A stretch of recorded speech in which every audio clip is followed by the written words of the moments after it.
بسم اللہ الرحمن الرحیم الحمدللہ رب العالمین والعاقبۃ للمتقین والصلاۃ والسلام علی نبیہ الکریم۔ آج ہمارا موضوع قبل از اسلام عربوں کے حالات ہیں۔ قابل دھیان کے ضمن میں جب ہم تقریباً تمام مذاہب کا جائزہ لے چکے ہیں جو کہ آپ کے سلیبس میں موجود ہیں، ان میں سب سے آخر پہ اب ہم اپنے مذہب اسلام کے اوپر مختلف پہلوؤں سے جو ہے وہ گفتگو کریں گے، اور سب سے پہلے جس موضوع پر گفتگو کر رہے ہیں وہ قبل از اسلام عربوں کے حالات۔ تو یہ عربوں کے حالات ہم اور بالخصوص اسلام سے پہلے کے ان کا جائزہ اس لیے لیتے ہیں کہ یقیناً حضور اکرم صلی اللہ علیہ وآلہ وسلم کی بعثت جو ہے وہ عرب قبائل کے درمیان ابتدائی طور پر ہوئی، اور آپ کا ظہور جو ہے وہ عرب کی ہی سرزمین پر ہوا، اور اس اعتبار سے عرب کو بڑی فضیلت حاصل ہے کہ آپ صلی اللہ علیہ وآلہ وسلم جو ہیں وہ عربوں میں ہی جو ہے وہ موجودہ عربوں میں ہی بعثت کے بعد جو ہے وہ سب سے پہلے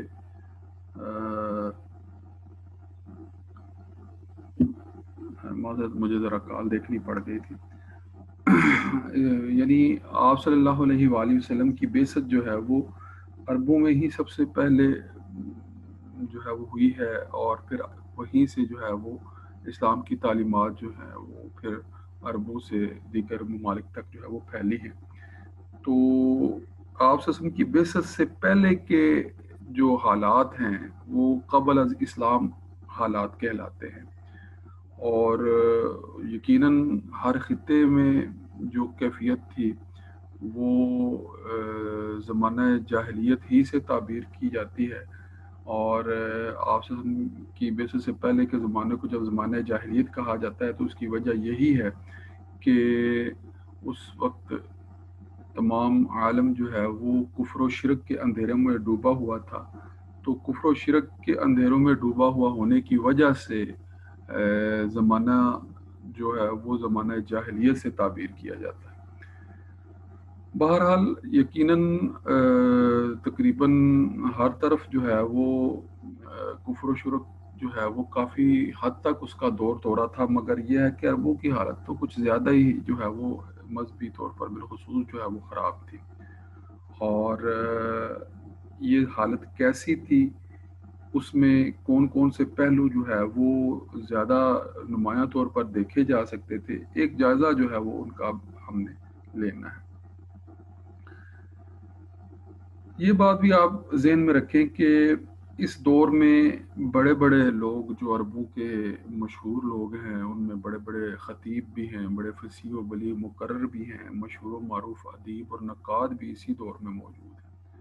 اور علم الانصاب کے ماہر شعراء، علم لغت کے ماہرین بھی اسی دور میں ملتے ہیں۔ مگر اس کے باوجود جو ہے وہ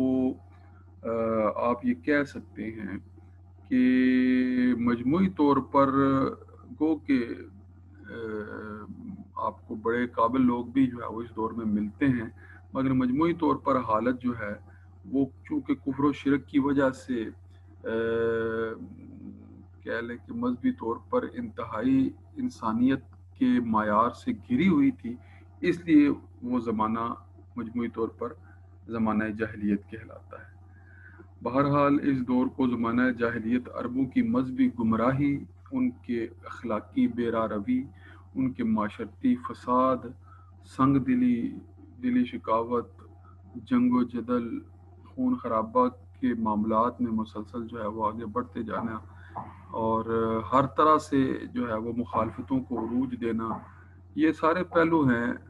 جن کی وجہ سے اس زمانے کو زمانہ جاہلیت سے تعبیر کیا جاتا ہے۔ تو قبل اسلام، اسلام کی روشنی، اسلام کی جو حقانیت ہے، اسلام کی جو تعلیمات ہیں، ان کا جو نور ہے، اس نور کی روشنی میں جو انسانیت کو معراج حاصل ہوئی، اس کے مقابلے میں ماضی کے جتنے بھی پہلو ہیں جو آپ صلی اللہ علیہ وآلہ وسلم کے دور میں उरूज पर पहुंच चुके थे कुफ्र और शिरक के एतबार से बिलखसूस। तो उन सब को पेश नज़र रखते हुए और इस्लाम को पेश नज़र रखते हुए जब हम मुवाजना करते हैं तो वाज़े तौर पर यह बात समझ आती है कि वाकई इस्लाम की रोशनी के मुकाबले में इस ज़माने को ज़माना जाहिलियत से ही तबदील किया जा सकता है। तो क़ब्ल इस्लाम अरबों की हालात जानने के लिए हम इस मौजू को बुनियादी तौर पर 3 हिस्सों में तकसीम करते हैं। एक उनकी मजहबी हालत है, एक उनकी सियासी हालत है और एक उनकी माशरती या अखलाकी हालत है। तो माशरती अखलाकी हालत हो, सियासी हालत हो या फिर मजहबी हालत हो, इन सारे पहलुओं पर जो है वो मुख्तलिफ अंदाज से जो है वो रोशनी डाल दी गई है आपकी किताब में, और हम भी कुछ पॉइंट्स जो आपकी किताब में दर्ज हैं उन्हीं को बुनियाद बनाकर जो है वो इस बहस को जो है वो आगे बढ़ाते हैं। तो सबसे पहले मजहबी हालत में अगर देखें तो जो सबसे ज़्यादा नुमायाँ चीज़ नज़र आती है अरबों के अंदर आप की बेसत से पहले, वो अरबों का मजहबी तौर पर बुत परस्ती को बड़े पैमाने पर इख्तियार किए हुए होना है। शिरक जो है वो आम तौर पर नज़र आता है और बुत परस्ती जो है वो उरूज पर नज़र आती है।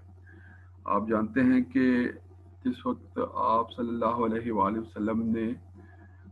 फ़तह मक्का के वक्त खाना काबा को बुतों से साफ मसूं से पाक किया है, तो उस वक्त एक रवायत के मुताबिक जो है वो खाना काबा में 360 जो है वो बुत इबादत के लिए रखे हुए थे। और इसी तरह बहुत से खुदाओं का मुतअद्दिद खुदाओं का तस्वुर अरबों के दरमियान मौजूद था। हर कबीले का अपना बुत था और वो अपने अपने बुत को जो है वो पूजते थे, उनको अपना हकीकी कारसाज समझते थे। और बुत परस्ती में अरबों को मुब्तला करने वाला जो शख्स था उसका नाम अमर बिन लही था। ये शख्स अरबों के अंदर बुत परस्ती को मुतारफ़ करवाने वाला था और यकीनन इसके मुतालिक बहुत सी तफसीलात जो है वो मुख्तलिफ तारीख़ अदब की किताबों में मौजूद हैं। उनके मुताबिक जो है वो इसका असल नाम जो है वो रबिया बिन हारसा था। ये उस वक्त काबे का मतवली था, उसकी कोशिश से पूरे अरब में बुत परस्ती की जो है वो वबा फैल गई थी और सिर्फ खाना काबा के इर्द गिर्द जो 360 बुत थे उनको रवाज देने वाला, उनकी तरफ लोगों को माइल करने वाला यही अमर बिन लही था। अमर बिन लही ने जो बुत लाकर मदीना में नस्ब किया था उसका नाम हबुल था और कबीला कुरैश का ख़ास बुत यही था कि जिसकी वजह से कबीला कुरैश को जो है वो इसकी इबादत के लिए मखसूस जो है वो समझा जाता था। इसके अलावा जो बुत थे उनमें बड़े बड़े नाम अगर आप देखें जो मशहूर थे, उसमें लात था, मनात था, उज़्ज़ा था, मनाफ था, असाफ था, नाइला, याऊक, यऊस, नसर, वद, ये बड़े मशहूर बुतों के नाम हैं। और ये आप कह सकते हैं कि बाज़ बुज़ुर्गों के नामों पर या उनके बुत बना कर रखे हुए थे, बाज़ और कह लें कि तरजीहात की बुनियाद पर बुत बना कर रखे हुए थे। पहले वो आबा व अजदाद की जो याद में बुत बनाए गए थे, फिर बाद में वही जो है वो खुदाई हैसियत से इबादत और बंदगी के काबिल समझे जाने लगे और इस तरह बुत परस्ती और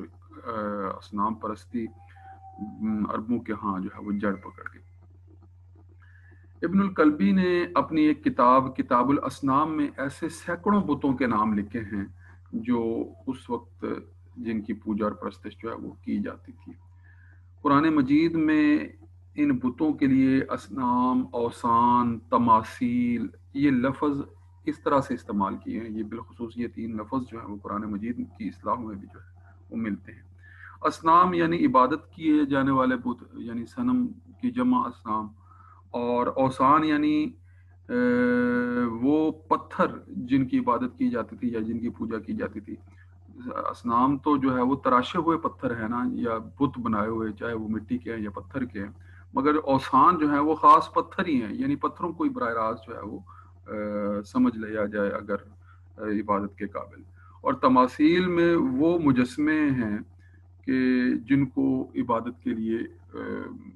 معتبر जो है वो समझा जाने लगा। तो ये थोड़ा सा फ़र्क है औसान में और तमासील में और असनाम में। तो मूर्तियाँ हों, पत्थर हों या मुजस्मे हों, ये पूजा के लिए, परस्तिश के लिए, इबादत के लिए जब काबिल समझ लिए जाते हैं तो वो फिर बुत परस्ती में शुमार होते हैं। मैदान जंग में एक दूसरे के मुकाबले पर अपने बुतों को जो है वो ले जाते थे और उनके लिए जो है वो नारे बुलंद करते थे, उनके लिए कलमाते इज़्ज़त जो है वो पुकारते थे और सफ़र पर रवाना होते तो एक पत्थर जेब में डाल लेते और उसकी पूजा करते। रास्ते में अगर कोई ज़्यादा अच्छा और खूबसूरत पत्थर मिल जाता तो उसे अपने खुदा समझकर जो है वो जेब में डाल देते और बाज़ औक़ात जो है वो अगर बेहतर पत्थर मिल गया है तो पुराने पत्थर को निकाल कर फेंक दिया और नए पत्थर की पूजा परस्ती शुरू कर दी। इसी तरह रास्ते में कोई पत्थर ना मिलता तो मिट्टी और कंकरियों का कोई ढेर जमा करके उस पर बकरी का दूध बहाते और उसके सामने सजदा रेज़ हो जाते।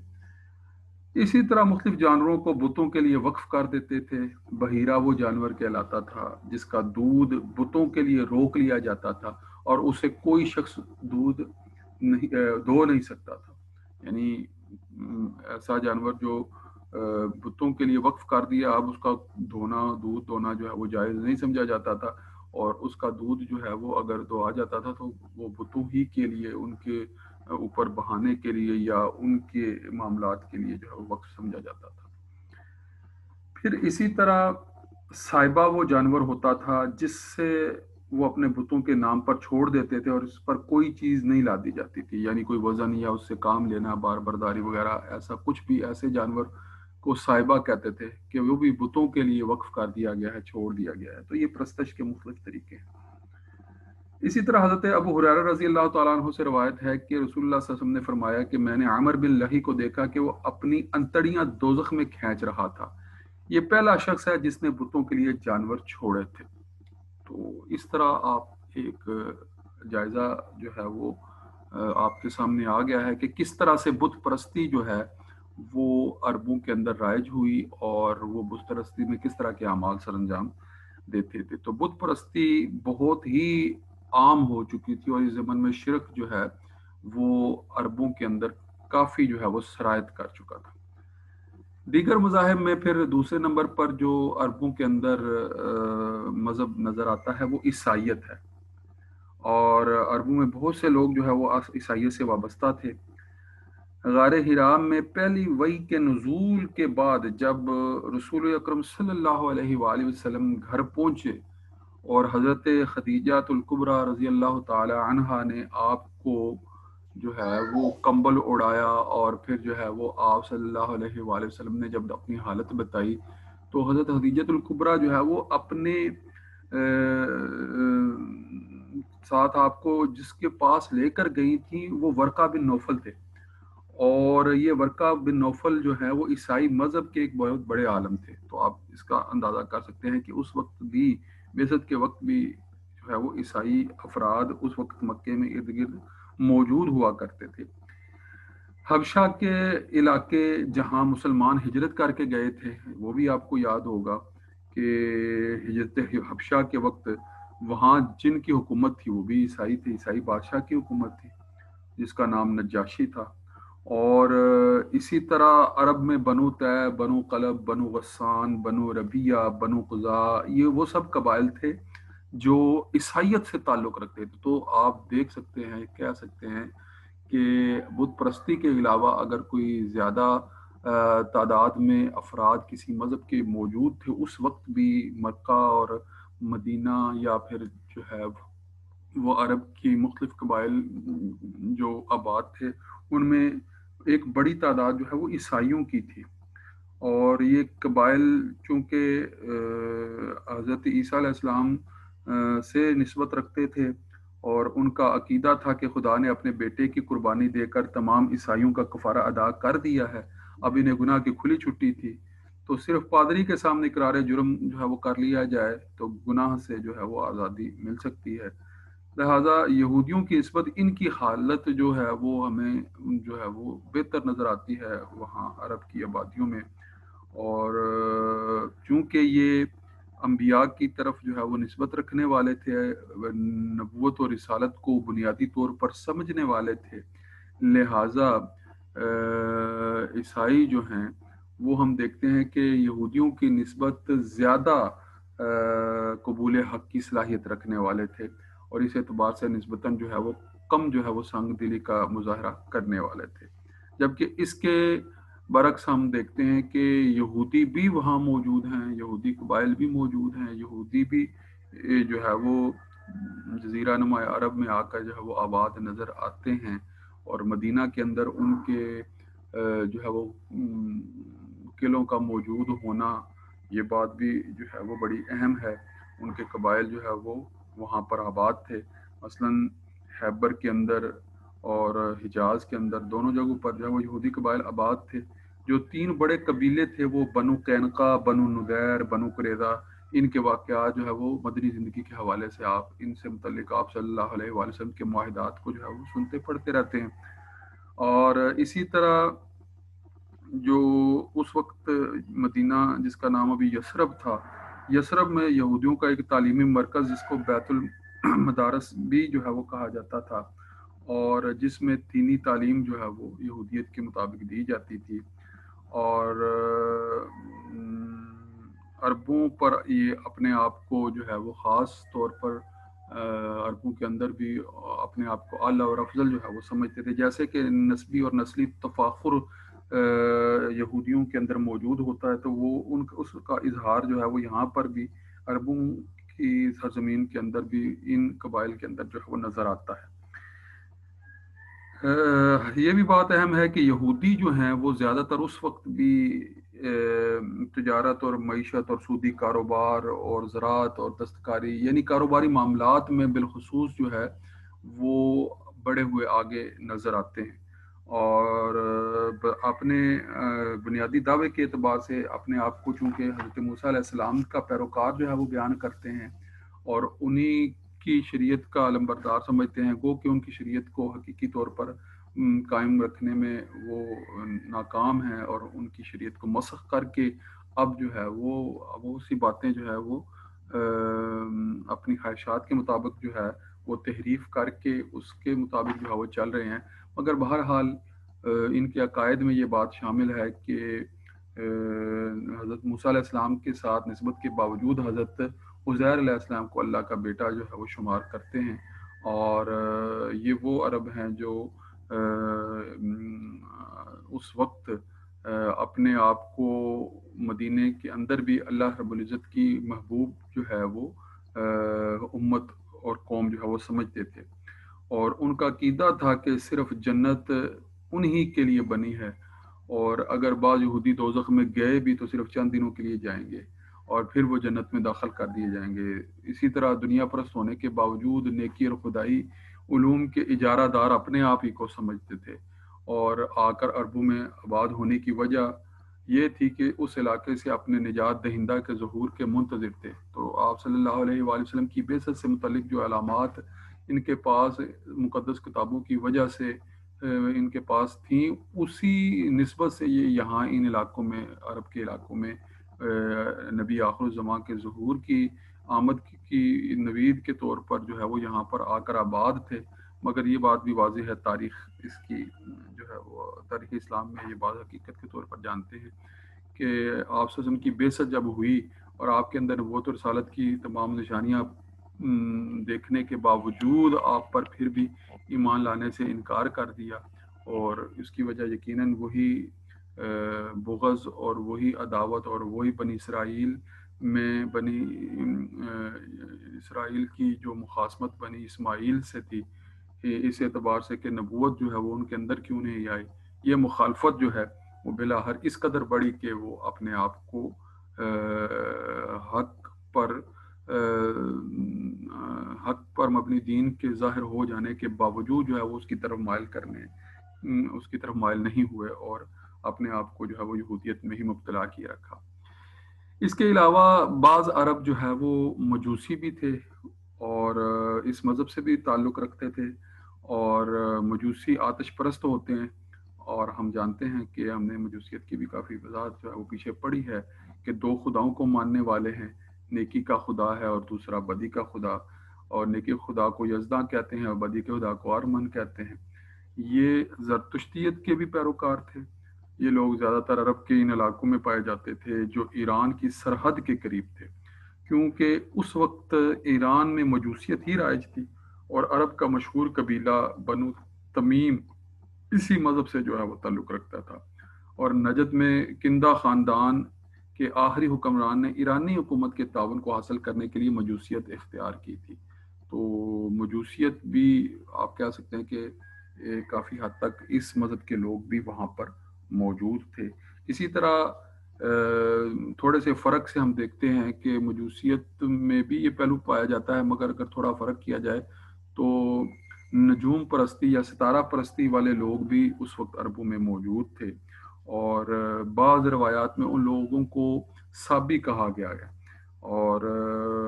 صابی اور بے دین کہا جانے کی وجہ سے اور ستارہ پرست ہونے کی وجہ سے ان کو الگ شمار کیا گیا ہے۔ تو بہرحال انہی کو ستارہ پرستوں کو صابی کہا گیا ہے۔ بعض نے اس سے اختلاف بھی کیا ہے، مگر بعض سیرت نگاروں نے جو ہے وہ ان کی وضاحت بھی کی ہے، جیسے سید سلمان ندوی اپنی کتاب سیرت النبی میں ان سے متعلق لکھتے ہیں کہ سعد اندلسی جو ہیں، جن کی وفات 462 ہجری میں ہوئی ہے، انہوں نے اپنی کتاب طبقات العموم میں عرب کے جو قبائل بیان کیے ہیں وہ حسب سیر ہیں۔ ان میں وہ کہتے ہیں کہ قبیلوں کو مختلف ستاروں کا پرستار بتایا ہے۔ قبیلہ خمیر سورج کو پوجتا تھا، قبیلہ کنانہ چاند کو، قبیلہ نجم مشتری کو، قبیلہ قیس شعرا کو، اور قبیلہ اسد عطارد کو پوجتا تھا۔ تو یہ مختلف ستاروں کو پوجنے کے اعتبار سے قبیلوں میں اختلاف ہوتا تھا، اور اپنے اپنے ستاروں کو پوجتے تھے اور اس کے مطابق جو ہے وہ اپنے اعمال اختیار کرتے تھے۔ تو بہرحال قرآن حکیم میں ہے کہ ملکہ بلقیس اور اس کی قوم سورج کی عبادت کرتی تھی۔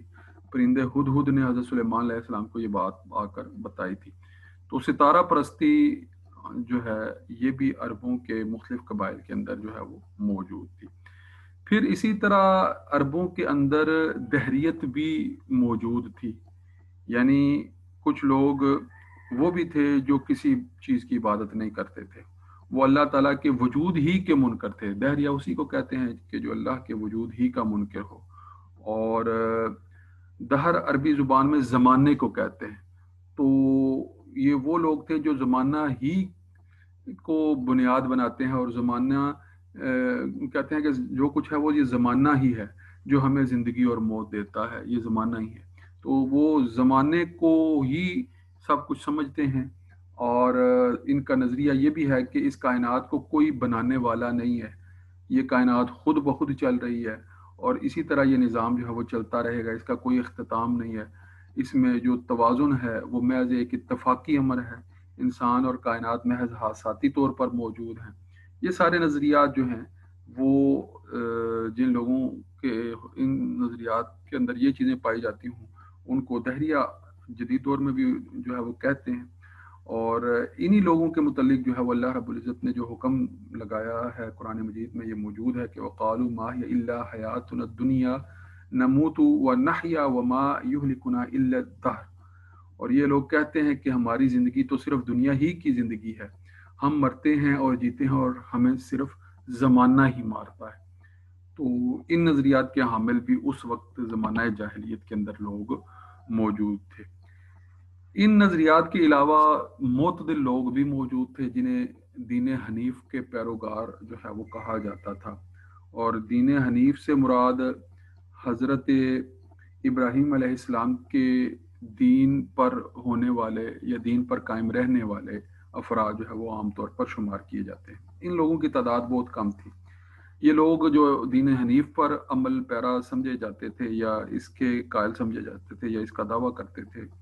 وہ نہ تو شرک کرتے تھے نہ ہی بت پرستی کرتے تھے، بلکہ ان سے سخت نفرت کرتے تھے،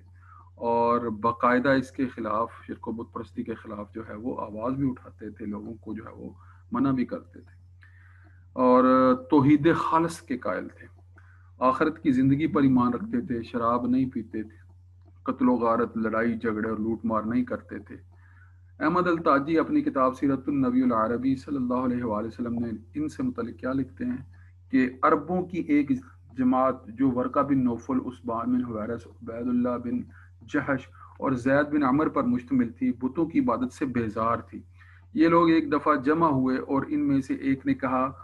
उन लोगों ने दीन इब्राहिम को फासद कर दिया और ये ऐसे लोगों को पूजते हैं जो ना देखते हैं, ना सुनते हैं, ना नुकसान पहुंचाते हैं और ना नफ़ा। तुम लोग अपने लिए इस दीन के अलावा कोई दूसरा दीन तलाश करो। तो इन्हीं लोगों में जैद बिन आमर एक दिन काबा की दीवार से अपनी पीठ लगाकर कह रहे थे कि ए कौम कुरैश, उस ज़ात की कसम जिसके हाथ में मेरी जान है, मेरे अलावा तुम में से कोई भी दीन इब्राहिमी पर बाकी नहीं है। वो अपने रब से मुनाजात करते हुए कहा करते थे कि ए मेरे रब, अगर मुझे मालूम होता कि तुझे इबादत का कौन सा तरीका पसंद है तो मैं उसी तरह तेरी इबादत करता, लेकिन मुझे वो तरीका मालूम नहीं है। तो सीरत इब्ने इसहाक, किताबुल मगाज़ी वगैरह में ये बातें दर्ज हैं जो ज़ैद बिन अमर से मुतालिक हैं। तो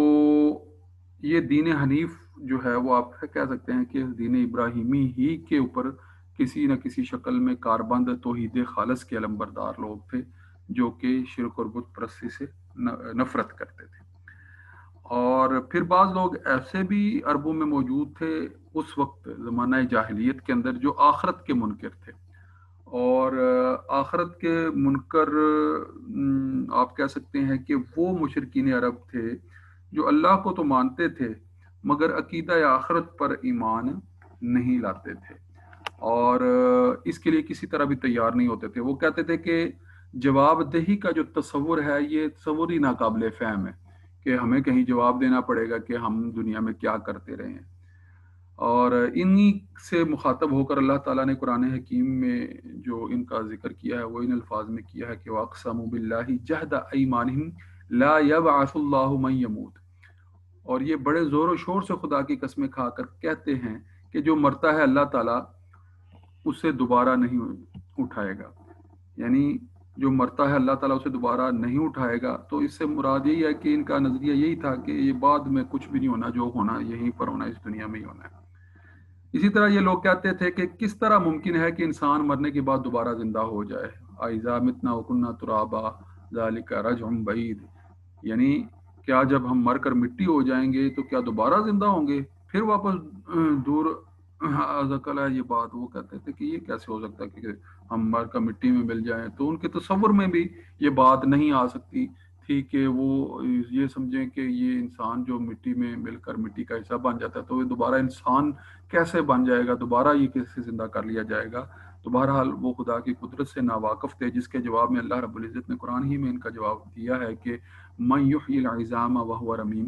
कि कौन उन हड्डियों को जिंदा करेगा जबकि वो सीधा हो चुके होंगे। तो यकीनन वो अल्लाह ही की ज़ात है जिसके इख्तियार में ये सारी बातें हैं। मगर बहरहाल उस वक्त ये आखरत के मुनकर अफराद भी अरबों के अंदर मौजूद थे। तो ये एक आप कह लें कि इजमाली सा जायज़ा मैंने आपके सामने रख दिया है जो उस वक़्त के अरबों की मजहबी हालत थी, मजहबी तौर पर वो किस तरह से अपने आप को समझते थे और उनका मजहबी रुझान जो है वो क्या था। इसके बाद अगर हम उस वक़्त की माशरती या समाजी या अखलाकी हालत का जायज़ा लें कि अरब माशरती तौर पर कैसे थे, तो सबसे पहले जो बात हमारे सामने आती है वो अरबों को दो हिस्सों में तकसीम किया जाता है माशरती तौर पर, बदवी और हजरी। यानी बदवी अरब और हजरी अरब से मुराद क्या है? बदवी अरब वो हैं जो खैमों में ज़िंदगी गुजारते थे, बदवियाना ज़िंदगी जिसे हम कहते हैं। इनकी तादाद ज़्यादा थी, यानी कबाइल की शक्ल में रहना, खैमों के अंदर रहना और ज़्यादातर सहराई इलाकों में रहना, खाना बदोशी की ज़िंदगी बसर करना, जहाँ मौसम बेहतर हो, जहाँ हालात बेहतर हों वहाँ जो है वो नकल मकानी कर जाना, पानी की तलाश में रहना, जहाँ पानी और बारिश मिले वहाँ जो है वो क़याम कर लेना। ये बदवियाना ज़िंदगी गुजारने वाले थे। ये माशरत ही ऐसी थी कि जो कह लें कि गलाबानी और जो है वो जानवर वगैरह, ऊँटों वगैरह की बुदोबाश पर जो है वो इंसार कर रही होती थी, और जहाँ पानी हो उस तरफ जो है वो अपने खैमे मुंतकिल करती हुई नज़र आती थी। तो ये बदवियाना ज़िंदगी बदवी अरब कहलाते थे। और हजरी अरब ये वो लोग थे जो मिट्टी के गारे के बने हुए मकानात में रहते थे। उस वक्त की जो मकान बनाने की जो मारूफ तदबीरें या तरकीबें थी, गारा मिट्टी और उससे स्तूनों से, तनों से स्तून बनाकर बाज़ औक़ात जो है वो छतें भी डाल लेना, जिसमें मुख्तलिफ खजूर के पत्ते भी इस्तेमाल किए जाते थे या मुख्तलिफ टानी और शाहों को इस्तेमाल किया जाता था। तो ये लोग भी एक जगह पर मुस्तकिल सुकूनत पजीर हो जाते थे और इनका जो तर्ज़ तिजारत था वो यही ज़राअत और तिजारत के ज़रिए से मुख्तलिफ पेशों को इख्तियार करना और उनके ज़रिए से रोज़ी कमाना। तो हज़री अरब यानी शहरी अरब, जो शहरी ज़िंदगी थी, मगर ये इलाके कम थे, कबायली ज़िंदगी थी, कबायली इलाके ज़्यादा थे, शहरी ज़िंदगी में ये बातें कम थी। तो इसलिए ज़्यादा जो चीज़ डिस्कस होती थी वो कबायली मामलात ही होते थे, कबायली निज़ाम ही जो है वो डिस्कस होता था। तो कबायली ज़िंदगी कैसी थी, कबायली निज़ाम क्या था, ये कबायली लोग ही होते थे जो बाद में फिर जो है वो किसी न किसी शहर में जो है वो आहिस्ता आहिस्ता सुकूनत पजीर होकर जो है वो शहरी ज़िंदगी भी इख्तियार कर लेते थे। तो कबायली निज़ाम होता कैसे है, इसकी थोड़ी सी वजाहत जो है वो ज़हन में रखनी ज़रूरी है कि हर कबीला अपना एक ख़ानदानी लक़ब और एक मुश्तरका मूरस आला का इंतखाब जो है वो करता होता था, यानी उसमें मौजूद होता था, यानी कोई ना कोई मूरस आला कि जिसकी निस्बत से उस कबीले का नाम होता था और कबीले का सरदार जो है वो शेख कहलाता था। और सरदारी का ओहदा मोरूसी ओहदा नहीं था, बल्कि पूरे कबीले के कामल इत्तफाक़ राय से उसका इंतखाब होता था। यानी ये ज़ाहिर अक्सर ख़ानदान और नस्ल एक ही होते थे, जो कबीले के अंदर रहने वाले अफराद होते थे वो आपस में नस्बी तौर पर एक दूसरे के साथ किसी न किसी तरह रिश्तेदारी में मुंसलिक होते थे। तो इसलिए जो बड़े बड़े अहम ओहदे होते थे उन पर ख़ानदानों के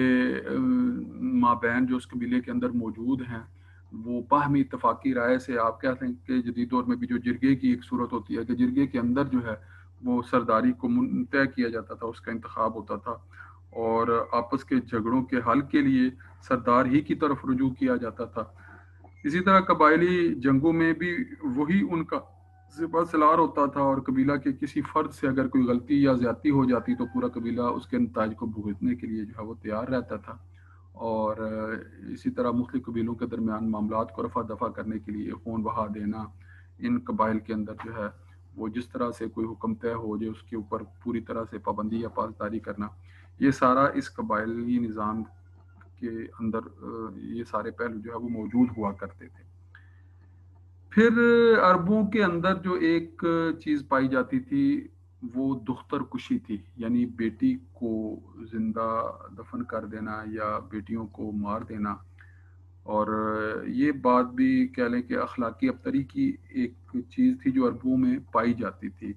कि चंद कबाइल तो ऐसे थे जो बेटियों की पैदाइश को अपने लिए जिल्लत समझते थे और पैदा होते ही जिंदा दफन कर दिया जाता था। सारे कबाइल की बात नहीं है, मगर चंद कबाइल तो इस कदर जो है वो सख्त और संग दिली का शिकार थे। इस ज़िमन में दो कबाइल का खास जिक्र किया जाता है, बनु तमीम और बनु असद। ये इस हवाले से ज़्यादातर बदनाम थे कि बेटियों को जिंदा दफन करने में इनके बहुत से वाक़यात जिक्र किए गए हैं। बेटियों को जिंदा दफन क्यों किया जाता था, इनके दो असबाब बयान किए गए हैं। एक बात तो ये है कि भूख और मुख्ताजी के डर से वो ऐसा करते थे। वो ये सोचते थे कि बेटा तो बड़ा होकर खुद कमाकर खाएगा और हमें भी खिलाएगा, लेकिन बेटी को खुद खिलाना पड़ेगा। तो एक तो ये भूख और अफलास का पहलू है। कुरान मजीद ने इसकी तरफ इशारा फरमाया है कि वला तक़्तुलू औलादकुम खशियत इमलाक नहनु नर्ज़ुकुहुम व इय्याकुम इन क़त्लहुम काना ख़ितान कबीरा, कि अपनी औलाद को गुर्बत के डर से कत्ल ना करो, ये बहुत बड़ा जुर्म है। हम उनको भी रिज़्क देते हैं और तुमको भी रिज़्क देते हैं, तो लिहाजा इनका कत्ल करना जो है वो बहुत बड़ा जो है वो जुर्म है। दूसरी वजह ये थी कि वो निहायत ही गैरतमंद अपने आप को समझते थे और नाम नहाद इस गैरत की वजह से कत्ल कर देते थे। ये सोचते थे कि बेटी बड़ी होगी तो उसको किसी के निकाह में देना पड़ेगा, तो ये बात भी उनकी गैरत गवारा नहीं करती थी कि उनको किसी के निकाह में देना पड़ेगा। तो अरब में एक शख्स ऐसा भी था एक रवायत में, जिसका जिक्र जो है वो डॉक्टर जवाद अली ने अपनी किताब तारीखुल अरब क़ब्ल इस्लाम में किया है कि उस शख्स ने अपनी 10 बेटियों को जो है वो जिंदा दफन किया था और रसूलुल्लाह सल्लल्लाहु अलैहि वसल्लम के सामने मुतअद्दिद ऐसे लोगों ने इकरार जुर्म भी किया था। इसी जुर्म को देखते हुए बाज़ रहमदिल लोग इस फेल को रोकने की कोशिश करते थे اور مشہور شاعر فرزدق جو ہے اس کے دادا ساسا بن ناجیہ نے ایک کثیر رقم خرچ کر کے تقریباً 200 لڑکیاں زندہ دفن ہونے سے بچائی بھی تھیں. تو یہ بالمقابل یہ طرز عمل بھی موجود تھا. ایک بات ہم یہ تو پڑھتے ہیں کہ بھائی دختر کشی تھی، مگر یہ ہے کہ اس کی مخالفت کرنے والے بھی لوگ موجود تھے، اور یہ نہیں تھا کہ بالکل جو ہے وہ عورتیں دختر کشی کے نتیجے میں جو ہے وہ ختم ہو گئی تھیں یا کم ہو کر رہ گئی تھیں. ایسا کوئی نہیں تصور. ہاں، یہ ایک کبھی فعل وہ کرتے تھے، مگر یہ ہے کہ ان کی مخالفت کرنے والے بھی بڑے پیمانے پر جو ہے وہ اس فعل کو روکنے کے اقدامات بھی کیا کرتے تھے. اسی طرح معاشرتی طور پر قتل و غارت گری کرنا، لڑائی جھگڑا میں رہنا اور چھوٹی چھوٹی باتوں پر جو ہے وہ بڑے بڑے جھگڑے اور قبائلوں کے درمیان جو جنگیں چھڑ جاتی تھیں اور پھر وہ سالہ سال چلتی رہتی تھی، یہ بھی عربوں کے اندر بات پائی جاتی تھی. تو قبائلی تعصب کی وجہ سے یہ جو جنگیں لڑتے تھے اور قتل و غارت کرتے تھے، تو قتل و غارت کے نتیجہ میں بہت سارا جو ہے وہ قبائل اپنا نقصان بھی کرتے تھے، مگر جو ہے وہ اپنی نام نہاد غیرت کی وجہ سے یہ بھی کہ وہ اس سے پیچھے ہٹ جائیں یا باز آ جائیں یا اس کو ختم کرنے، اس کے لیے بھی تیار نہیں ہوتے تھے. اور ہر جو ہے وہ قتل، ہر جو ہے وہ محاذر آئی نئی جنگ کو جو ہے وہ جنم دیتی تھی، اور جنگیں پھر بڑھتی چلی جاتی تھی کہ کوئی باپ کا بدلہ لینا چاہتا ہے، کوئی ماں کا بدلہ لینا چاہتا ہے، کوئی بھائی کا بدلہ لینا چاہتا ہے. کوئی ایک فرد اگر کسی ایک قبیلے کے فرد نے دوسرے قبیلے کے فرد کا کچھ نقصان پہنچا دیا یا ہلاک کر دیا، تو پورا قبیلہ جو ہے وہ بدلہ لینے کے لیے کھڑا ہو گیا ہے. تو بدلہ لینے کی آڑ میں بڑی بڑی جنگیں پھر جو ہے وہ ہوئی ہیں. سید سلیمان ندوی نے اپنی کتاب سیرت النبی میں جو اب عربوں کی جو جنگ جوئی ہے اس کا نقشہ جو بیان کیا ہے وہ ذرا دیکھ لیں. آخری منٹ ہے آپ کی میٹنگ کا، کہ ایک لڑائی کا سلسلہ برسوں تک قائم رہتا تھا، اور ان لڑائیوں کو مورخین اور اہل ادب ایام العرب کہتے ہیں. تو چلیں یہ ایام العرب کا تذکرہ تفصیل